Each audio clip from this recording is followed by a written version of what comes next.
This is Deborah Atkinson, and you're listening to the Voice for Fitness Professionals podcast, where I share programming, marketing, and promotion strategies that are easy, enjoyable, even fun, so you can create a business and a life that you love.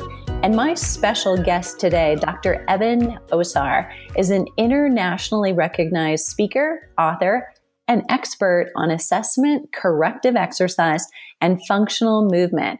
He's authored Corrective Exercise Solutions to the Common Hip and Shoulder Dysfunction, Functional Anatomy of the Pilates Core, the SOAS Solution, and Amazon #1 bestseller, The Pain-Free Exercise Blueprint. He has developed the industry's most advanced training certifications, integrative corrective exercise instructor, and integrative movement specialist. Partnering with his wife, Janice Maddock, he created the Institute for Integrative Health and Fitness Education, an online educational resource for health and fitness professionals that specialize in working with the actively aging adult population and pre and post rehab populations. So we're floating as we do this live, and we're recording right off of May, which was Arthritis Awareness Month. And in 2018 and beyond, it's arthritis awareness all over the place, to tell you the truth, because of the aging population. And I'm so glad to have you here. Evan, I just want to set it up for our listeners. You know, we're talking really deep dive about osteoarthritis. There are 100 other things we could talk about, but it's so prevalent. You know, in the two largest segments of the population, baby boomers and seniors, there's an increasing need for qualified health and fitness professionals like you listeners to work with individuals experiencing degenerative joint conditions of the spine, the hips, the knees, and individuals who often have a sense of urgency and more disposable income. And I hope you're listening out there, and they are actively looking for help. So during this interview, osteoarthritis expert Dr. Osar is going to share with you 3 keys to developing and designing a safe and effective program for individuals diagnosed with spine, hip, or knee osteoarthritis. And additionally, and here's the juicy part, Dr. Osar will share how to attract and develop a business model that successfully serves the needs of this rapidly growing population. So, Dr. Osar, no pressure here. Thanks so much for taking time out. I know all of that, juggling your own practice. You're a busy guy. Awesome. Thank you so much for having me, Deborah. I'm really looking forward to this discussion because, as you mentioned in the introduction, it's such a needed topic and really an underserved area of our industry. Underserved even today. That hits me as a surprise. And then maybe not. You know, we're so saturated in something ourselves, we assume everybody else is too. But so you're sitting there and you probably know much more than we do, because you get patients when they're really in pain and probably are frustrated because they haven't been able to find support. So talk a little bit more about supply and demand. Absolutely. As you mentioned in the introduction, the largest growing population is the baby boomer population. I think that it still stands today. And for the next, I don't know how many years it is, but for quite a few years, 10,000 individuals every single day turn age of 65 and above. So they're becoming that baby boomer age. And the senior population is the largest growing population of our industry right now. And similar to when I got out of college, so I got out of college, chiropractic college 20 years ago, what's happening in our industry is when I got out of college 20 years ago, I was a 28-year-old stud, and I want to work with, the athletic population. I trained at the East Bank Club of Chicago here, where I currently live. And, Michael Jordan worked out there, athletes from the Bulls, Bears, and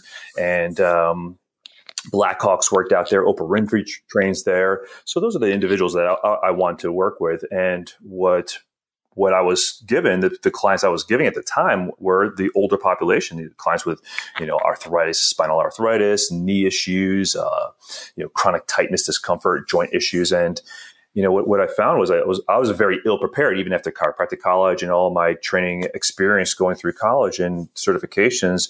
I was very ill prepared. And what's interesting, here we are 20 years later, and our industry unfortunately is still very ill prepared to work with these individuals. And as you mentioned in the introduction, these are the largest growing populations, and they also have the most amount of dispensable income. So they're the individuals that are most spending money on personal training services. And what they really need and want and will pay for are qualified individuals like your audience, like my audience that come through our certification courses, to help them successfully and safely achieve their health and fitness goals. Love that. And we're gonna finish with that. So let's save the juiciest part for last, right? Mm-hmm. So let's first make sure we're giving you listeners the keys and really deep diving into this. So I think there's such a diversity among older adults. And by the way, 11 more years.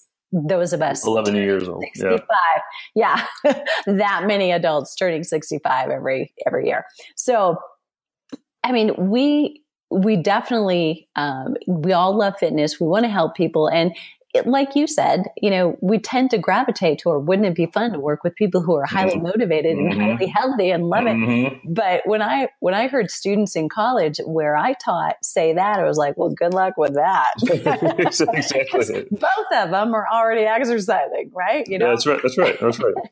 So let's do this. Let's say the obvious. What are the 2 or 3 biggest differences between training older adult populations with spine, hip, or knee osteoarthritis and a younger, apparently healthy population? The first and most obvious thing, sort of the elephant in the room, so to speak, is that your older adult population are not athletes, and they should not be trained like athletes, because one of the things that's happening in our industry, and I'm sure you're in tune to that, what's happening is you start having these people that work with athletes and or Hollywood individuals, and now they're saying that they make statements like everyone's an athlete, so they need to be trained like an athlete. And the biggest thing, and I went into it 20 years ago with that idea. I'm like, oh, that makes a lot of sense to me. Everybody's an athlete, so they need to be athletic. They need to, react to ground reaction forces and, have plyometric sort of pliability in their movements, and they're going to trip and fall, or they need to run across the street. And I really took that to heart and really believed that. Today, my thought process is very different. So the first thing I would say is your older population, these clients, these individuals are not athletes and should not be trained like athletes. The second thing I would say is the other biggest difference is a lot of these individuals are coming from places where they have not exercised for a long period of time. And many of our clients have never exercised. They're coming out of rehab early. And there's a term that I heard recently at the medical fitness conference that I was presenting at. It's called incomplete rehab syndrome. We see that all the time. And essentially what that is that so many of these individuals that are going to physical therapy or through chiropractic services, they are not being covered at the same extent as they used to be. People used to get 2 to 3 or even 6 months of therapy and chiropractic care. And now they're getting 6 to 8 visits after major injuries and or surgeries. So they're not getting the therapy. These individuals are not getting the therapy they used to get years ago. So therefore they're leaving and they're not fully recuperated and or recovered and are able to return back to the activities that they ultimately at the levels they need to and or want to do.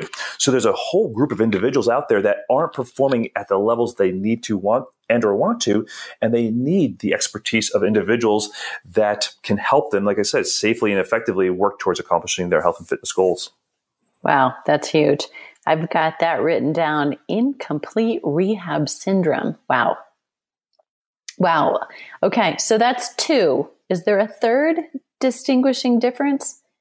Yeah, I would say probably the last thing is, and this is sort of piggybacking off of that athletic population sort of idea, is, when you think about training younger individuals and the more athletic population, they also spend a lot more time and money on recuperation. So things like nutrition and rest, sleep, recovery, things like that. They understand the importance of that. Many of our older clients, they're not resting and recuperating, meaning that what's happening with our clients that do exercise, they're going into exercise and they're being trained at a high level, but they're not getting the sort of adjunctive sort of therapy, so to speak, whether that be from a myofascial release standpoint, either their own self-work or going to a massage therapist, a manual therapist, a qualified individual, or a chiropractic physician or a physical therapist to get the therapy that these athletes get. Because all athletes are seeing multiple individuals for therapy in addition to their training.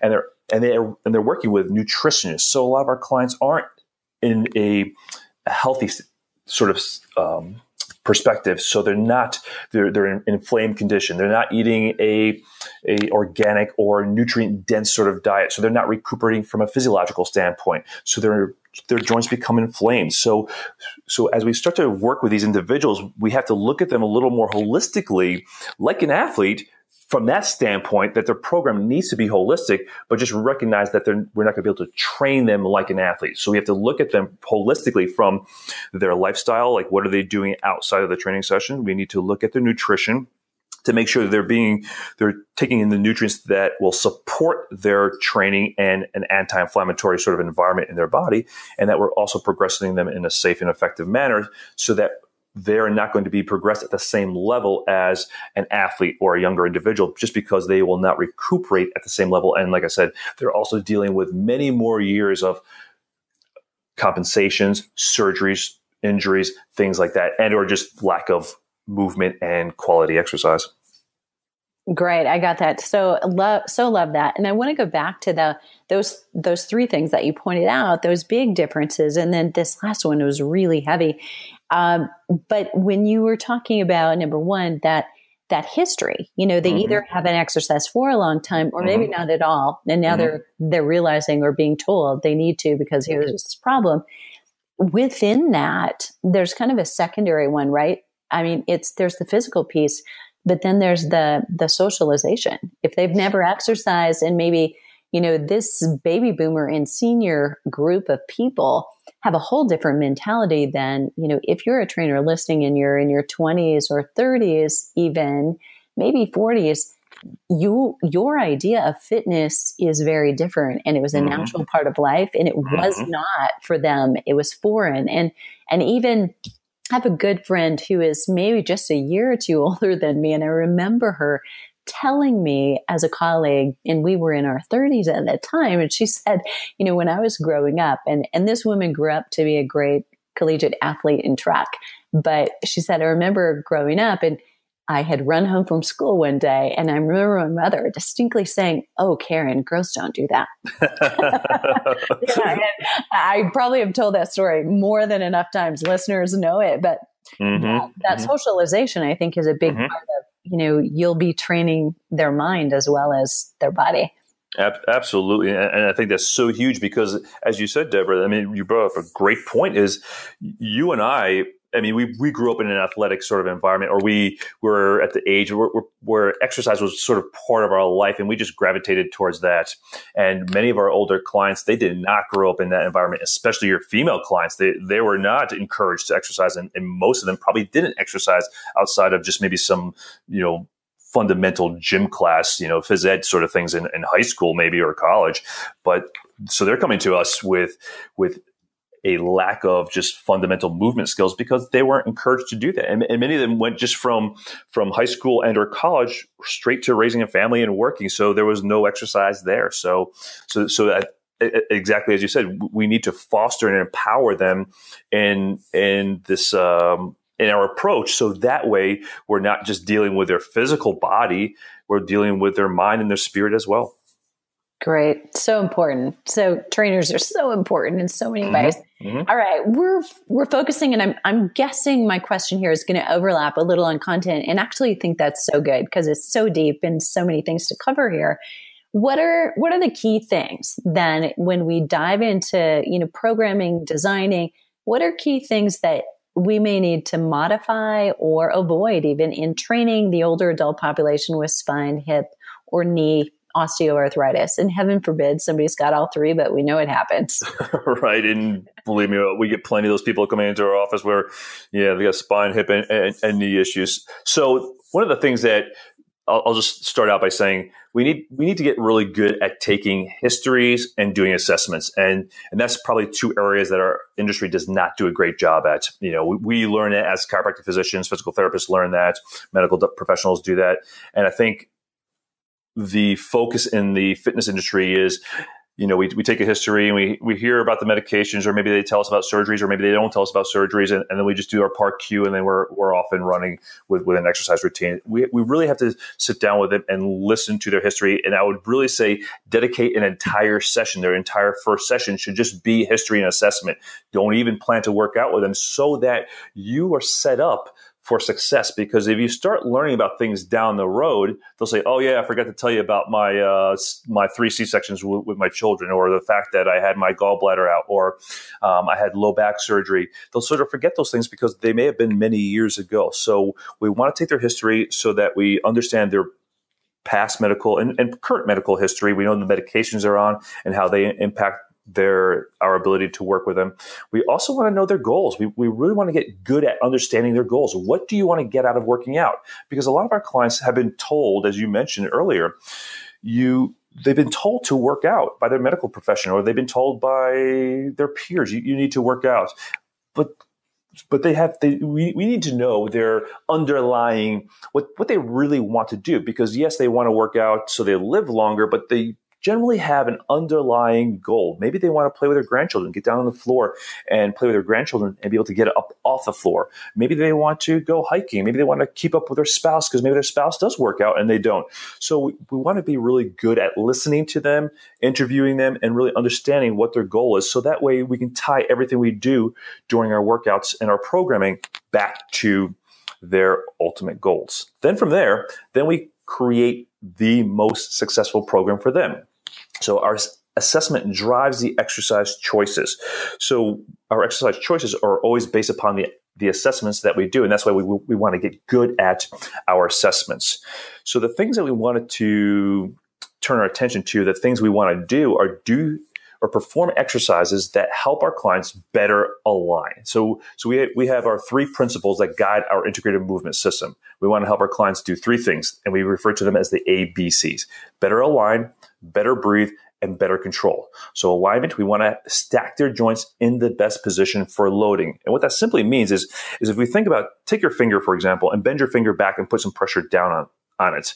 And you know that your joint should not be loaded in that position. What ultimately creates osteoarthritic changes in people's joints, whether it be the spine, knees, and or hips, is they're not aligning their joints for loading. They're loading their joints, but they're not optimally and or efficiently aligning their joints. And that goes along with control. And when we say control, we're talking about motor control, how the nervous system organizes the myofascial system to maintain support upon the joints. So we want to make sure that we're creating the most optimal alignment and control strategy. So the things we want to do with our clients is make sure that whatever exercises we're doing, so rather than focus on the specific exercise, what we want to make sure is that our client is aligning and controlling their joints in the most optimal and efficient manner. Then we need to know, not to make it too complicated, we need to know certain, basic biomechanics. So say, for example, your client has knee problems. And we've all been taught from day one, personal training 101, we've been taught to not have our clients allow their knees to go past their toes. However, optimal biomechanics of the knee joint has the knees need to go over the toes to squat properly. Now, what most people don't tell you along with that is the fact that in order to get your knees to go over the toes properly without it irritating and perpetuating further osteoarthritic changes of the knees, you need to be able to move your hips properly, meaning you need to be able to get proper pelvic rotation so that your knees can move where they need to move without overloading your knees.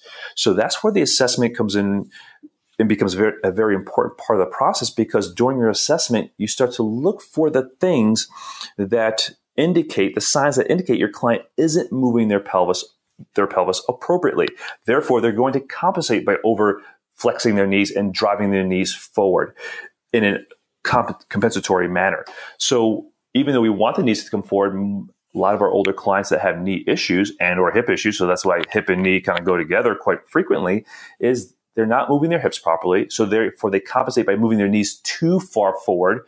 So even though the knees should come forward, they're moving their knees too far forward. So one of the things we want to do is not just say, hey, Mrs. Jones, keep your knees behind your toes, because a lot of the time our clients are not they're keeping their knees behind their toes, but they're just compensating through their low back. And research has shown that clients that keep their knees behind their toes, like they've been told, they decrease stress on their knees, but they increase stress on their low back.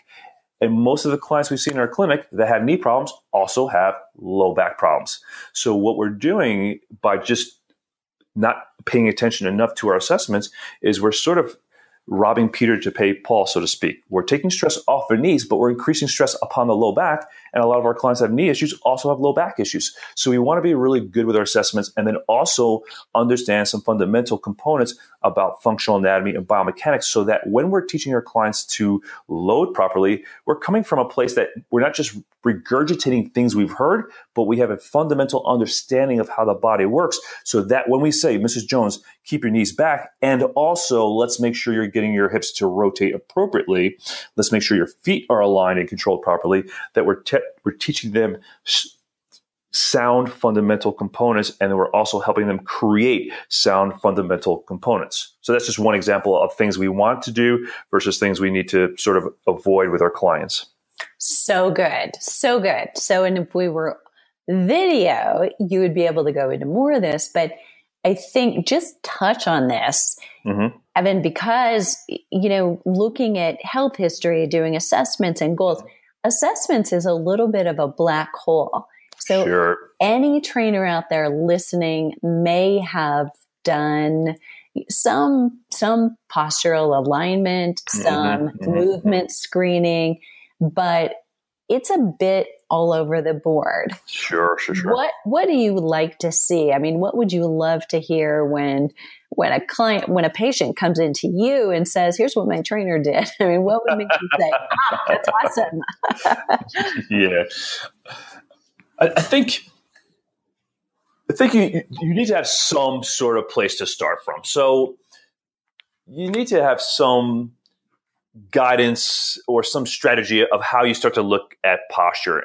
So again, when we teach trainers, I mean, obviously, as you alluded to in our introduction, we do the most advanced sort of assessments, and that's just the nature of our program. So I don't expect a trainer that hasn't been through our program to be looking at the same things that we're going to teach trainers that come through our program. However, we should be looking at certain fundamental things. Like, for example, one thing we've all learned is that your spine, your head and neck should be stacked over your trunk should be stacked over your pelvis should be stacked over top your feet. So a lot of individuals just create these random sort of postural cueing, like, stand up tall, pull your shoulder blades down and back, tuck your chin down, squeeze your abs in, squeeze your butt. So what happens for a lot of our clients is they will look better. So if you look at them on a straight line and you look at them before you give them the cues, you see that for your older clients, typically you'll see sort of increased thoracic kyphosis. You'll see sort of a posterior pelvic tilt or sway back sort of a alignment. They're not really stacked up over their feet very well. So if you tell them, stand up straight, pull your shoulder blades down and back, pull your abs in, squeeze your butt. If you look at them before and after, they will look better. You'll see, they look much more aligned. The challenge with doing that, and we've all learned that. So when I say, I'm not picking on trainers in particular, because I learned the exact same things in chiropractic college and in most of my early courses, that you just make people look better. It's almost as if you put your back up to the wall, your heels are against the wall, your butt's against the wall, your back's against the wall, your head's against the wall. That's sort of what we look at as good posture. But what's more important than looking at the alignment in a straight line, so to speak, is the strategy that your client is using to get there. And here's what I mean by that. If as you're listening to this broadcast, what I'd like you to do as you're sitting in your chair, or actually you can stand up and do this as you're listening, is I'd like you to stand up, put your feet together. Now pull your abs in, squeeze your butt, and pull your shoulder blades down and back. Now, if somebody were to take a picture of you, you'd probably look like you're in pretty decent alignment. But just hold that for a few seconds as we're talking here and tell me how easy that is to hold that alignment. And initially, for most of us as health and fitness professionals, it's pretty easy. But then as we're talking more and you hold that longer, you're like, wait a second, that's starting to get a little fatiguing. I can't really breathe as well. I'm not really releasing my hips and putting my hips where they need to be. And after a period of time, a few minutes to not much more than an hour, you're going to feel as if that's not a very easy strategy to hold and maintain. Because what you're doing is you're using a very high level strategy. You're using a lot of muscle effort to maintain that posture. So posture is not just about maintaining this certain perfect alignment on a straight line. It's also about the strategy that you're teaching your clients. Are you teaching them to overuse muscles to maintain posture, for example, or even movement, for example? And will it be sustainable? Because one of the things we want to look for in our posture and movement strategy is that it's sustainable. Your client is able to maintain it. And just standing up and squeezing muscles to pull your abs in or squeeze your butt and squeeze your shoulder blades down and back, it's not a sustainable strategy. And it will ultimately create more challenges for your clients. So some of your clients may almost be better off just being more slumped posture. However, we want to teach them a more optimal alignment and control strategies to make it more optimal and efficient so they don't have to work so hard at it. So it's sort of a roundabout way of saying that whatever assessment process that you're using, you want to also take into consideration that you want to help your clients become more optimal and efficient. And that means not just arbitrarily putting them into positions that we think look better, but they also are easier for your client to maintain. And that's why we use the principles of alignment, breathing, and control, because we always want to have our clients, whatever posture and or movement we give them, and as we're assessing them, that directs our exercises, we want them to be more optimal and efficient. So one more example I'll give you is if your client is squatting and you see their knees caving in, and you're just telling your client, now squeeze your glutes and pull your knees out to the side so your knees aren't caving in, is that a sustainable strategy that you're teaching your client? Can they actually maintain that? And is it actually creating more optimal and efficient alignment? And for a lot of our clients, it's not. It's just creating a different compensation so maybe they look a little bit better in their movement patterns, but what they're doing, the compensation they're using to get to that more optimal, or I should say that new position that you're trying to get them to create, it's not more optimal or efficient. So we want to get good about understanding our assessments and what we want to take from our assessments. And like I said, Deborah, in the beginning, is you need some place to start. So whatever you're doing, if you're not assessing, you have to start assessing. So just start picking an assessment process and start using that, and just start getting good at looking at individuals and how they hold their posture and how they move. And then as you get more experience at looking at assessments, then you have to be more specific. Just like when we first learned, like when you and I and your listeners, when we all first learned how to teach a squat pattern, it's probably much different than how we teach a squat pattern now. We're much more attuned to it. We're much more specific about it. We're much more highly specific and qualified to teach a squat pattern today than we were when we first started. And assessment is the exact same process. Start the process if you're not assessing. However, as you grow in the industry, you want to also grow in your assessment process so that you're becoming more specific, because really the success you're going to have with clients that have osteoarthritic changes or any of these special populations, I'll use special populations inside quotes, is you want to be as specific as you possibly can. We can no longer use generic protocols when we're starting to work with clients that have advanced degenerative changes of their spine, hips, and or knees. So good. So good. And you know what? I'm writing here furiously notes, as I always do for the show notes. So if you happen to be listening and you're walking, jogging, you're lifting, commuting, I've got you covered. You can go to the show notes afterwards.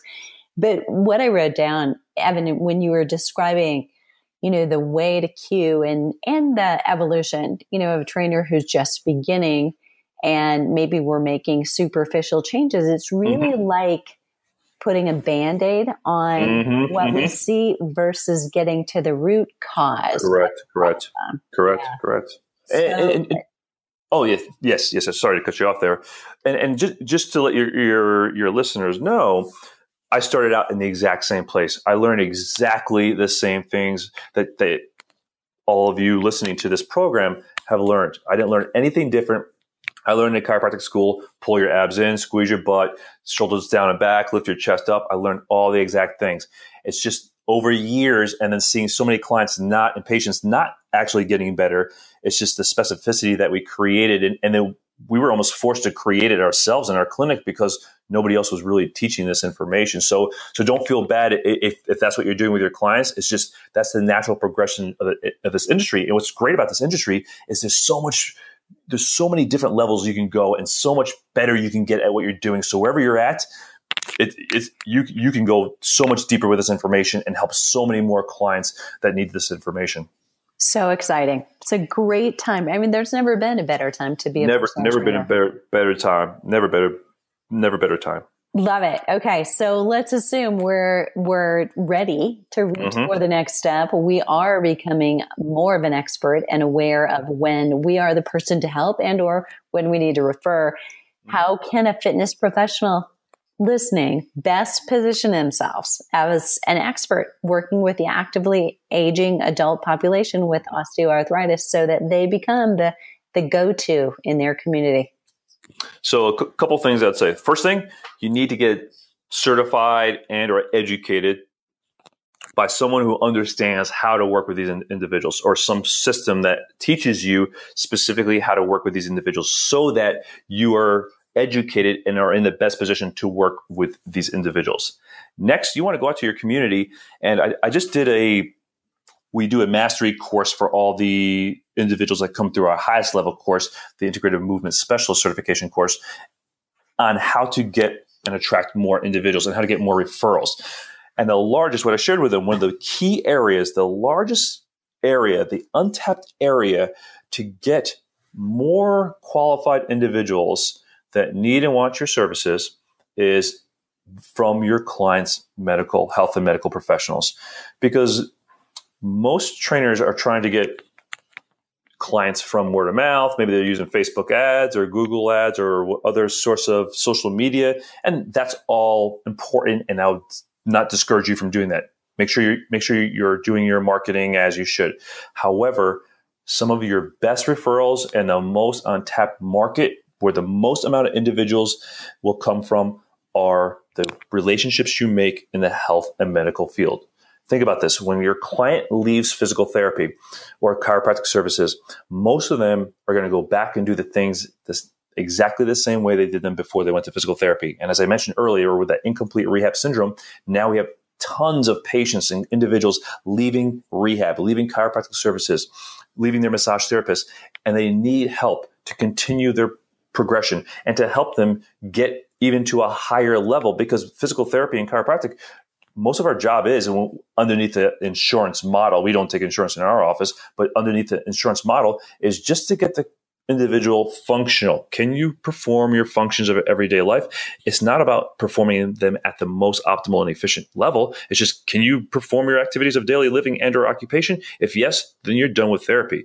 So make strategic alliances or create strategic alliances with physical therapists, chiropractors, and manual therapists, massage therapists in your area, because their patients need someone in their area to be able to refer them to that they have confidence in. And that's the easiest way to develop your practice.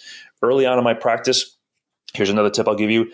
I went to tons of visits with my patients. I would go to their physical therapy appointments. I would go to their medical doctor's appointments. I would go to their orthopedic surgeon appointments. Number one, because I want to find a referral network. I want to see and meet the best doctors in Chicago. I want to hear what they had to say to the patient. So that way it not only informed me as a chiropractic physician, so I would have better information to give to my patients, but it also allowed me to know, like, hey, is this individual giving my client good information, or are they just trying to BS my client? Do they have a good bedside manner? Are they very empathic? Are they going to help my client, or are they just an ego-driven sort of surgeon and or medical doctor? Is this a good relationship? Are they going to refer me people? Can I refer them people as well? So it's a great way to develop those relationships, to learn, and also to really support your client. So your client knows that you are now part of their healthcare team. Because the one thing I want you guys to walk out of here with is that you're not below medical doctors, chiropractors, or physical therapists. You're at the same level. You have a skill set, you have an expertise, and you need to be an important part, a valuable part, or I should say you are a valuable part of your client's healthcare team. Just like an athlete has a team of individuals, a coach, a training staff, a fitness professional, they have a nutritionist, they have a massage therapist, chiropractor, physical therapist. Your client also needs that team, and you're part of that team, and you're probably part of one of the most important people of that team. So do your due diligence, make those relationships, learn the information from the other professionals, refer to them, and find those individuals that you can set up a referral network with. That's the easiest and, like I said, untapped area. There aren't enough individuals, fitness professionals that are going out into their communities and making these strategic alliances with physical therapists and chiropractors and our medical professionals, because all you don't need 30 doctors or chiropractors or physical therapists referring to you. You really just need a handful, because that handful of individuals where you have good relationships with and they trust what you do, that you're going to safely progress their client and take them through safe and effective exercise programs, just a few of them will keep you busier than you will ever know. That is fantastic. Fantastic tips. And you have been a wealth of them. So I'm going to ask you this. How can listeners reach you and find out more about what you and Janice have set up? Yes, my wife, Janice Maddock, and I created the Institute for Integrative Health and Fitness Education. That's IIHFE.com. And we really created this website and our company to support health and fitness professionals, just like your listeners, individuals that know that they want to succeed at a higher level. They know they have a higher calling. They know they have a valuable service, and they want to get in front of the right individuals and serve their clients and their potential clients, attract more potential clients that need and want their expertise. Our company is all about providing resources. We have a free newsletter through our website, the Integrative Movement Insider, where we share weekly tips on training real-world individuals, baby boomers and seniors, pre and post rehab, pre and post pregnancy individuals dealing with chronic tightness, discomfort, and or just wanting to perform at a higher level. We share assessment. We share corrective exercise strategies. We share how to integrate this into functional movement patterns. So you can go sign up for our weekly blog, the Integrative Movement Insider, on our website. And we also have 2 higher level certifications. We have a 3-day intensive, and we also have a 6-month intensive. The Integrative Corrective Exercise Instructor is our 3-day intensive, where we take you through the fundamentals of assessment, corrective exercise, and training fundamental movement patterns. And then we have our intensive 6-month program, the Integrative Movement Specialist Program, where you go in depth and you learn functional anatomy, biomechanics, motor control. You learn the assessments and how to assess at a much higher level. It's sort of, you can think of the Integrative Movement Specialist course as going from a bachelor's degree to a PhD program. So I would say start at the newsletter just so you get an introduction to the integrated movement system and how to start to apply the principles, alignment, breathing, control into the programs that you're already using with success. And when you're ready, look into the Integrative Corrective Exercise Instructor Program and or the Integrative Movement Specialist Program. And you can also reach us at our website, and feel free to reach out if you have any questions along the way. Fantastic. Great resources. Love that. You're based in Chicago, and that's really easy to get to. Are these live Absolutely. Or mostly online? They're both. We have both live courses. We have 2 courses left this year, live courses, and we also do a lot of online work as well. And of course, we have our brick and mortar business, Chicago Integrative Movement Specialists in Chicago, Illinois. Yeah, super easy to get to. And I know a lot of listeners, some of us love the convenience of online, but then a lot of people, hands-on in the face is it. But there's another place where they can get more of you, Dr. Osar. You're presenting at the MedFit Tour in San Francisco, I know, coming up, and registration for that is open. What are you presenting there? Actually, I'll be presenting on osteoarthritis, training individuals that have osteoarthritis of spine, hips, and knees. So if you want to get interest, or you're interested in special populations, and I say special populations in quotes because, Lisa Dougherty, the developer of and founder of Medical Fitness Education Network and the creator of the Medical Fitness Tour, we joke about this special populations, but special populations like training individuals with neurological conditions like MS or Parkinson's, osteoarthritis, cancer, chronic disease processes like diabetes and things like that. We say special populations, but to me, athletes are special populations. These are the regular everyday people that we're dealing with, these special populations, the way we've turned them. So I'll be there in San Francisco later this year. I think you'll be there as well. And you'll really get your feet wet and understand that there's a huge need. And what's great about this workshop is you'll get to network with other like-minded individuals. You'll get to get a taste of the different areas that you can specialize in. So if you love working with people, cancer's touched your life, you can work with people that have cancer. You can work with people that have diabetes. You can work with people that have osteoarthritis. There's so many different ways and directions you can go. So I would highly recommend attending one of the medical fitness networks tour events. Yeah. And listeners, all of that, I will link to a little information about Lisa Dougherty and what she's doing in the MedFit tour. And if you're interested in seeing more, I'll link to the San Francisco based tour so you could look at registration. And Dr. Osar, I can't thank you enough for being here and just a wealth from start to end of tips and knowledge. So thanks so much for your time again. I truly appreciate the opportunity, and thank you for all of you that are listening to this. And if we can help you in any way, please feel free to reach out. Fitness pros, as you're listening, if you have another question, you could leave it below the show link at fitnessmarketingmastery.com/podcast. And I would so appreciate it if you leave us a rating in iTunes. It really helps. And then check out the blog and other podcast episodes at fitnessmarketingmastery.com and go make a difference.